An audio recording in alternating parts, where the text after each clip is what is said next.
Bismillahirrahmanirrahim. Assalamu alaikum to you all. My name is Kashif Mazhar and I am the subject teacher of English for class 6th. Nowadays we are doing our unit number 7, Home Sweet Home. Yesterday we did its summary and we also discussed a few new words along with their meanings. These were the words other than the words to know list that has been given in the beginning of your unit. Today we'll be doing exercise A1, the comprehension exercise A1, which comprises of a few questions, a few post reading questions. You have to locate the answers from the text because you have comprehended the text of the unit, and then write the answers in your own words. Exercise B1 is the exercise under the topic working with words.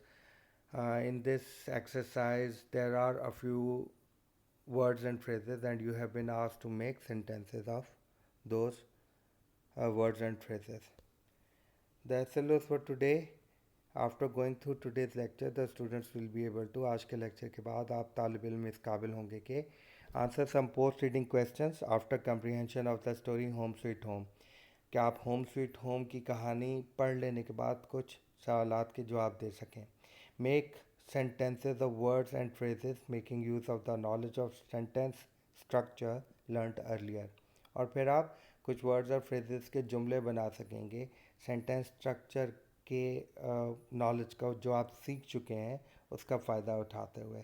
Sentence structure that we discussed under when we were discussing some tenses. हम मुख्तलिफ tenses की बात करते हुए sentence structure पर काफ़ी गुफ्तगू कर चुके हैं, काफ़ी बात कर चुके हैं. So I hope that you will be make sentences of words and phrases that have been given in exercise B1. Let's do exercise A1 beta, which is the comprehension exercise, some post reading questions. What were the children doing in the house? बच्चे in the beginning of unit बच्चे जो है वो घर में क्या कर रहे थे? The children were playing their musical instruments in the house. बच्चे घर में अपने म्यूज़िकल इंस्ट्रूमेंट्स बजा रहे थे, मौसीकी के आलात बजा रहे थे. Anton had a drum which he was beating and Lona had a tambourine, और ये दोनों अपने म्यूज़िकल इंस्ट्रूमेंट्स को प्ले कर रहे थे. What were Monica and Janko doing at this time? इस वक्त मोनिका और जैंको क्या कर रहे थे? At this time, Janko had been trying to read the newspaper. Janko newspaper पढ़ने की, अखबार पढ़ने की कोशिश कर रहा था. While Monica was busy in the small kitchen of the house, जबकि मोनिका किचन में, घर में मौजूद जो छोटा सा किचन है उसमें मसरूफ़ थी. What effect did the children's music have on Janko? Janko पर क्या असर हो रहा था बच्चों के इस म्यूज़िक का? Obviously the sound of the music was quite irritating because he was trying to concentrate, he was trying to read the newspaper, and the noise of the musical instrument was a source of continuous irritation for him. So the children music had given Janko a headache. बच्चों के लगातार मौसीकी बजाने के नतीजे में जैंको के sir में दर्द हो गया था एंड मेड हिम इरिटेबल, और इससे उसे गुस्सा आने लगा था, उसे झुंझुलाहट होने लगी थी. Question D. In what ways did Monica show that she was on the side of the children? किन तरीक़ों से हमें पता चलता है कि मोनिका बच्चों की तरफ थी या वो बच्चों की साइड ले रही थी? Monica argued with Janko that where else they could play except inside the house. Monika ने जैंको से बहस की कि बच्चे और कहाँ खेल सकते थे सिवाय घर के अंदरूनी हिस्से के. Later बाद में she winked at them after making a joke. उसने उन्हें एक मज़ाहिया सी बात करके आँख दबाई. दिस शोड, इससे पता चलता है that she was on the side of the children, कि वो बच्चों की तरफ थी या उसकी हमदर्दी बच्चों के साथ थी. Number E. What made the children giggle? किस बात से बच्चे कंफ्यूज से अंदाज में इन अ स्टूपिड मैनर वो हंसने लगे. Monica told Janko that the children were also disturbed by his snoring, which was like a buffalo running through the house. Monika ने जैंको को बताया कि not only he is irritated, the children were also disturbed by his snoring, कि बच्चे भी उसके खराटे लेने की आदत से परेशान थे. which was like a buffalo, जो कि एक भैंस की तरह थी, running through the house, जो घर में भाग रही हो. यानी जैसे भैंस घर में भागती है और उससे जो आवाज़ पैदा होती है, इसी तरह जैंको के खराटों की आवाज़ थी। ये एक तरह का जोक है that Monica told Janko and the children. This made the children giggle, और इस बात को सुनकर बच्चे हंसने लगे। Number F, how had Wise Eva help Janko before. Wise Eva ने जैंको की मदद कैसे की थी? We know that Janko went to Wise Eva to seek the problem of noise, to seek the solution of the problem of noise. उसका हल ढूंढने के लिए वो वाइज इवा के पास गया था, और उसने फिर उसे उसका एक सोल्यूशन जो है सजेस्ट किया। Answer, why Diva had help Janko before. Why Diva Janko की पहले भी मदद कर चुकी थी by giving him advice about how to keep the birds out of his vegetable patch. उसे ये मशवरा देकर कि किस तरह वो अपने सब्जियों के कत्ते, ज़मीन के टुकड़े जिस पर वो सब्जियां काश्त करता है, on the patch on which he was habitual of cultivating vegetables, उससे वो परिंदों को कैसे दूर रख सकता है। परिंदे हम जानते हैं खुराक की तलाश में फसलों को नुकसान पहुंचाते हैं। तो Monica might have given some advice to Janko before about his vegetable patch, और इस तरह उसने उसकी माजी में भी मदद की थी। नेक्स्ट बेटा, question number G, what did Eva look like. Eva देखने में कैसे दिखाई देती थी? Give a full description of her, तो उसका मुकम्मल जो होलिया है उसे बयान कीजिए। Eva was small like Janko's wife. Eva Janko की बीवी की तरह ही छोटे कद की थी, बट मच ओल्डर, लेकिन उससे उम्र में कहीं बड़ी। She parted her white here in the middle. उसने अपने बालों को दरमियान में से, यानी जो मांग निकालते हैं, बालों को दरमियान में से, सर के दरमियान में से उसने बालों की मांग निकाल रखी थी। Which float over her shoulder, और ये बाल उसके कंधों तक आते थे। And made her look like a witch, और फिर इस तरह देखने में वो एक जादूगरनी सी लगती थी। All she needed was the cloak and a broom to complete the getup of the witch. अब उसे सिर्फ एक चोगे और झाड़ू की ज़रूरत थी, जिससे वो विच का, जादूगरनी का हुलिया मुकम्मल तौर पर मुकम्मल हो जाता, यानी उसकी वो जो एक तस्वीर है वो मुकम्मल हो जाती। We also discuss the description the physical appearance of a witch yesterday. ये कुछ फीचर्स हैं कार्टून कैरेक्टर्स में भी हमें दिखाई देता है, that witch is wearing a cloak and she has a funny hat over her head, and then there is a broom on which she sits and then travel across the air. So उस हुलिये को मुकम्मल करने के लिए उसे एक cloak और एक ब्रूम की ज़रूरत थी, बाकी उसका वो विच का जो हुलिया था वो पूरा था। नंबर एच, डिड जैंको टेल एवा lie about his wife, what was it. क्या जैंको ने अपनी बीवी के हवाले से कोई झूठ बोला, ईवा से कोई झूठ बोला, और वो झूठ क्या था? यस, हाँ, he told Eva that he could not sleep at night because his wife snoring. उसने ईवा को बताया कि वो रात को नहीं सो सकता था अपनी बीवी के खराटों की वजह से, but it was actually he who snored, लेकिन दर हकीकत वो खुद था जो खराटे लिया करता था। I, how did Janko feel after the animals were removed from the house. Janko ने जानवरों के घर से निकल जाने के बाद कैसा महसूस किया? Janko felt happy after the animals had been remove from the house. Janko बहुत खुश हुआ जब जानवरों को घर से निकाल दिया गया। Now he realise the importance of the space available to him. अब उसे उस जगह की अहमियत का एहसास हुआ जो उन्हें दस्तियाब थी। Because due to the presence of animals in the house, the um, house became much congested. वो जगह पहले ही तंग थी, वो और ज़्यादा तंग हो गई फैमिली के लिए, और ये चीज़ उनके लिए बहुत ज़्यादा तकलीफ़ का सबब बनी। So he realise the importance of the space available to him and his family. यानी उसे और उसके ख़ानदान को उस छोटे से घर में भी जो स्पेस अवेलेबल थी, अब उसे उसकी अहमियत का अंदाज़ा हुआ उन जानवरों के निकल जाने के बाद। Okay, beta, we have come to an end of our exercise. There are two questions that have been given as an assignment to you today, question J and K, that you have to do as an assignment for today. You will receive the assignment soon after this lecture, inshallah. Let's move to exercise B1, which is working with words. Before we make sentences, we do this exercise, Vita. I would like to discuss a few things with you. Making sentence is a very interesting activity. You can make use of vocabulary and the knowledge of sentence structure that you have learned earlier in making sentences of your own. This helps you in writing essays and paragraphs and letters, anything that you have been given. You are just provided a topic and you start writing on it. You can gain mastery over writing prose if you have uh, cultivated the habit of making sentences in the past.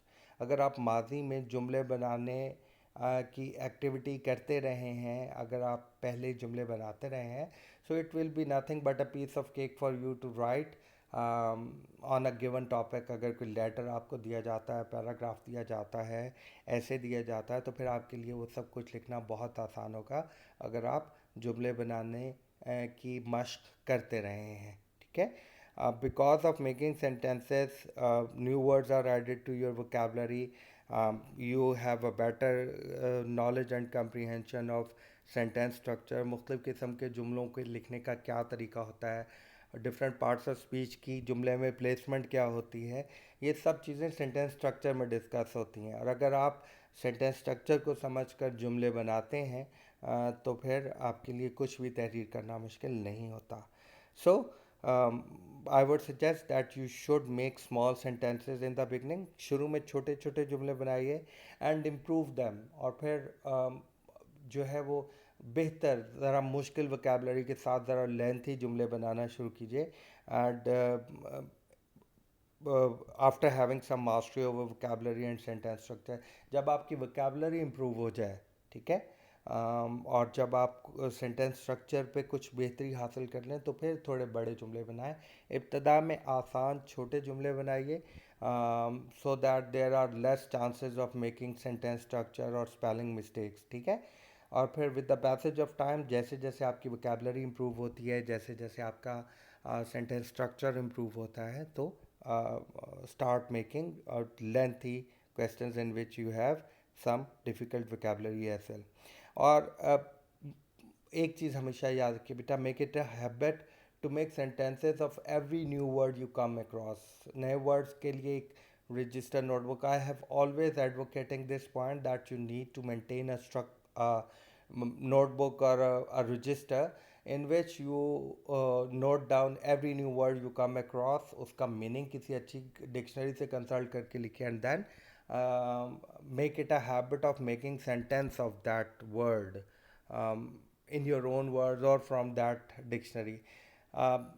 With the passage of time you will come to realize कि वो activity जो आप माजी में करते रहे हैं, वो आइंदा आने वाले वक्त में in speaking and writing skills वो आपके लिए कितनी हेल्पफुल साबित होती है.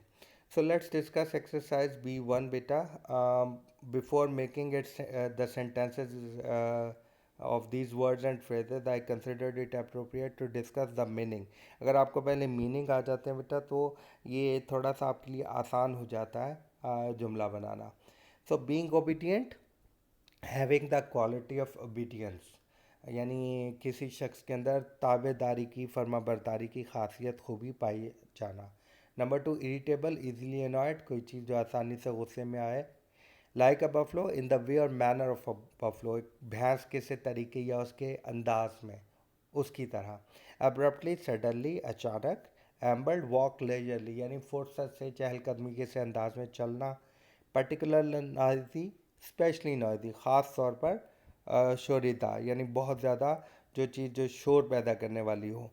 बेयरली इनफ, हार्डली इनफ, बेमुश्किल, ज़रूरत के मुताबिक या बेमुश्किल काफ़ी. In a million years, probably never, शायद कभी नहीं. इन अ मिलियन ईयर्स का मतलब ये है कि आने वाले वक्त में, आने वाले बहुत सारे सालों में, और शायद कभी नहीं. एग्जैक्टली, प्रिसाइसली, यानी बिल्कुल इसी तरह. और डिसबिलीविंगली, ना यकीन करने के से अंदाज में. Distrustfully. Okay, I have made the sentences of these words and phrases. but they are just an aid. They are just a help, beta. They are just for your assistance. If you like and if you want to be indulged in this activity, you can make sentences of your own. आप अपने जुमले खुद से बना सकते हैं. ज़रूरी नहीं है कि आप इन्हीं जुमलों को आज फाइनल कंसिडर करें. If you want to write down और note down these in your notebook, you are more than welcome. आप इनको लिखें, इनको अपनी नोटबुक पे ज़रूर लिख लीजिए. But make it a habit of making your own sentences in your own words. ये ख़ुद से करने की मशक है वो इंशाल्लाह अज़ीज़ बहुत ज़्यादा फ्रूटफुल, बहुत ज़्यादा बेनिफिशियल साबित होगी आने वाले वक्त में. तो let's do this sentences. Being obedient he is loved by all his teachers. ताबेदार होने की वजह से, फरमा बरदार होने की वजह से उसके तमाम असातिज़ा से मोहब्बत करते हैं. इरिटेबल, जिसे आसानी से गुस्सा आ जाए. The continuous sound from outside made him irritable. बाहर से आती लगातार मुसलसल आवाज़ ने उसे गुस्सा दिला दिया, उसे इरिटेबल कर दिया. लाइक अ बफलो, भैंस की तरह.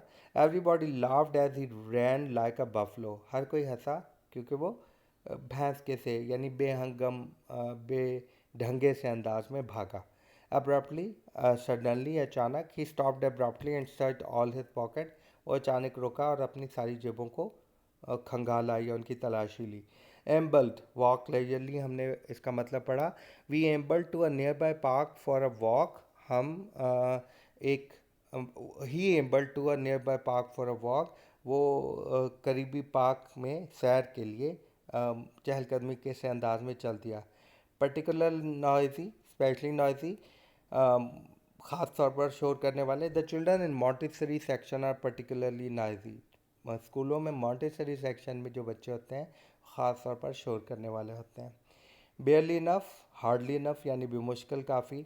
We have बेयरली enough food for a week. हमारे पास बेमुश्किल एक हफ्ते की खुराक है. इन a million years, probably never, शायद कभी नहीं, यानी आने वाले बेशुमार सालों में. He will never be able to improve his life in a million years. वो कभी भी अपनी ज़िंदगी को बेहतर नहीं बनाने सकेगा आइंदा आने वाले कई सालों में. एंड देन एग्जैक्टली, प्रिसाइसली यानी बिल्कुल इसी तरह. This is exactly what I wanted to say. मैं बिल्कुल यही कहना चाहता था. फिर डिसबिलीविंगली, डिस्ट्रस्टफुली यानी ना यकीन करने के से अंदाज में. The woman looked up at him disbelievingly. औरत ने उसे गैर यकीनी के से अंदाज में देखा.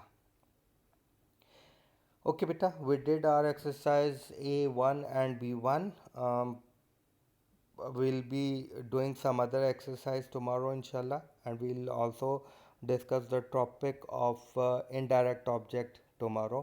um, before we come to an end of our lecture, let's have a recap of what we learned today. It is easy to answer post-reading questions after you have understood the text of a given passage.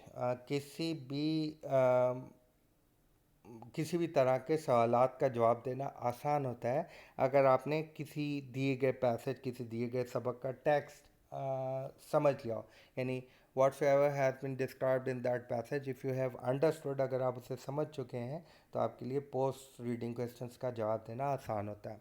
To answer a particular question, read it twice or thrice so that you are able to understand what has been asked. ये एक बहुत important बात है. अगर आपको किसी सवाल का जवाब देना है so you need to understand the question first, what has been asked. पहले जो कुछ आपसे पूछा गया है पहले उस सवाल को समझिए 2-3 दफ़ा पढ़कर, एंड देन फिर उसका जवाब देने की कोशिश कीजिए.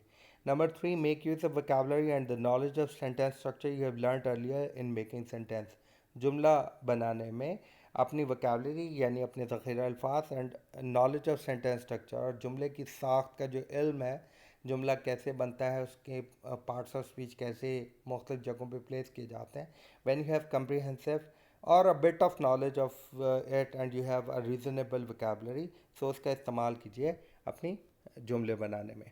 Make small sentences in the beginning. इब्तदा में छोटे छोटे जुमले बनाइए. And improve them after having some mastery over vocabulary. और फिर अगर आप वोकेबलरी अपनी ज़ख़ीरा अल्फाज बेहतर बना लेते हैं, सेंटेंस स्ट्रक्चर आपका बेहतर हो जाता है, तो फिर मुश्किल जुमलों की तरफ आइए. Make it a habit to make sentences of new words you learn. और इस बात को अपनी आदत बना लीजिए कि हर नया लफ्ज़ जो आप सीखते हैं उसका जुमला बनाएं. Okay. Uh, with this, we came to an end of our lecture for today, beta. I thank you all. If there is anything that was confusing or which you couldn't understand, you are more than welcome to throw your questions. I've been receiving your assignment regularly. लेकिन वही बच्चे जो रोज़ाना की बुनियाद पर assignment करने के आदी हैं वही असाइनमेंट्स कर रहे हैं. आई वुड अप्रिशिएट अगर आप में से हर बच्चा कोशिश करे कि लेक्चर सुने और उसके बाद गिवन असाइनमेंट को कंप्लीट करके जो उसका टाइम है, मुकर्ररा वक्त है, उसमें उसको मुझ तक भेजे, मुझे पहुंचाए. I thank you all once again. Stay blessed. अल्लाह हाफ़िज़.